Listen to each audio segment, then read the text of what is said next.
the black country. Myself, Griffin Jr., Todd, and Tim Pifford went to Washington, D.C. and stood in front of the White House.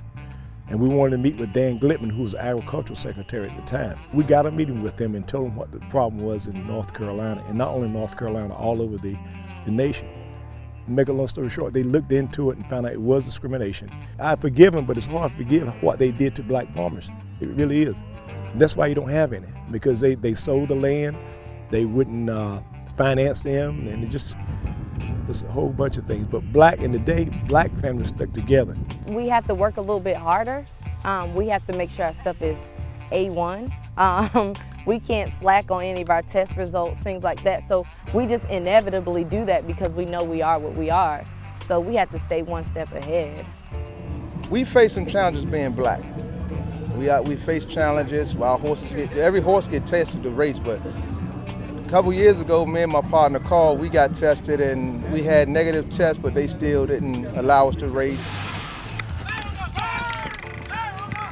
It's a hard game to get in, and they try to keep us out. But if you just keep pushing, you gotta keep pushing, you gotta keep running. We're not giving up.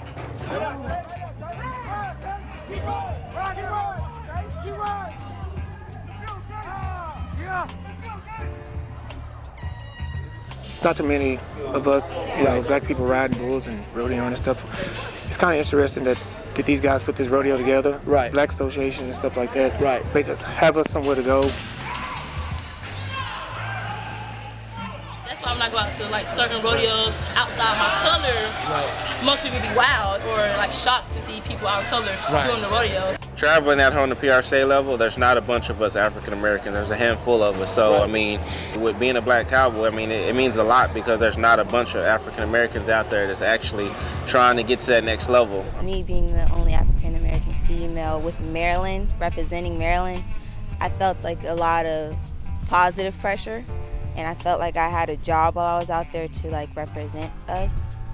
So it was kind of nerve-wracking, but I had fun, and that was one main thing I wanted to make sure I did do was have fun. It taught me to just live life, go with the flow sometimes, but yet hold your ground and be strong. I'm a Raleigh firefighter in Raleigh, North Carolina.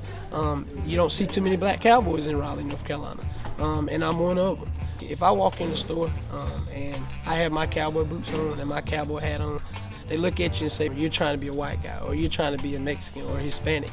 Per se. Even in the community that I live in, it's people that haven't never seen us before. They also like, what's going on with him? Why does he have cowboy hat on? Why does he have cowboy boots on? And why is it a horse trailer out there full of horses? And that's what fools them. If somebody would just see me out somewhere and I just spark up a conversation and I say, oh, I'm teaching horseback riding lessons, they'd just be like, no way. And then they'll be like, okay, well, how many horses you have? I'm guessing maybe it's because, one, I'm black, and maybe also because I'm a female, and I say, oh, we have a horse farm with about 80 horses, and they're like, are you freaking serious? This has happened a couple times when you pull up with a big horse trailer and a big truck, and you got some horses in the back at the fuel pump. Someone will get out and ask you, who do you haul horses for? And it's almost like, this is a business. And I said, no, I don't haul for anyone. These horses belong to me. And they'll say, no, seriously, who do you haul for? Do you have a card?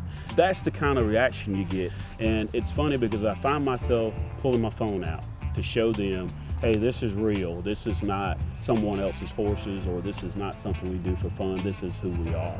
I've had instances where they say, I don't understand how an N-word can have all of that and a poor white guy like me can't do nothing but stand back and watch. And I just told them straight up, I go to work every day. Everybody out here got up and went to work and paid for what they got.